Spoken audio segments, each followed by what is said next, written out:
রাজশাহীতে গত এপ্রিল মাসে ৩৬ থেকে ৪৩ ডিগ্রি সেলসিয়াস তাপমাত্রা ছিল টানা ২৮ দিন।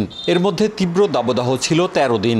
গত ৩০ এপ্রিল ৫২ বছরের মধ্যে দ্বিতীয় সর্বোচ্চ তাপমাত্রার রেকর্ড হয় ৪৩ ডিগ্রি সেলসিয়াস। আবহাওয়া অফিসের পরিসংখ্যানগত তথ্যে ২০২৩ সালে ২৩ দিন এবং ২০২২ সালে ২১ দিন ছিল মৃদু থেকে তীব্র তাপপ্রবাহ।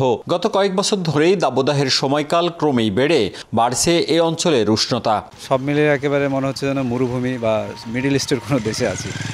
খুবই অস্বস্তির মধ্যে যাচ্ছে আর কি। অনেকদিন থেকে বৃষ্টি নেই, খুব অস্থিরতা ভোগ করছি। ঘামতেছি না বা শরীর থেকে মনে করেন যে গরম তীব্রতা অনেক বেশি আর কি। অন্যদিকে গেল এপ্রিল মাসে রাজশাহীতে দেখা মেলেনি এক ফোঁটা বৃষ্টির। ১৯৮১ সালের পর এটি ছিল শুষ্কতম মাস। এছাড়া চলতি বছরে ১০ দিনে বৃষ্টিপাত হয়েছে মাত্র ৩৫ মিলিমিটার। কমেছে বৃষ্টিস্নাত দিনের সংখ্যাও। ১, ২, ৩ ঢাকায় জমি জিতে নিন ১০০% ক্যাশব্যাক সহ ২০ কোটি টাকার পুরস্কার। অন্যান্য বছরে বৃষ্টিপাত এপ্রিল মাসে হলেও তবে এই ২০২৪ সালে বৃষ্টিপাত নাই বললেই চলে, মাত্র ০.২ মিলিমিটার বৃষ্টিপাত। এই বছর তাপপ্রবাহের পরিমাণটা খুব বেশি।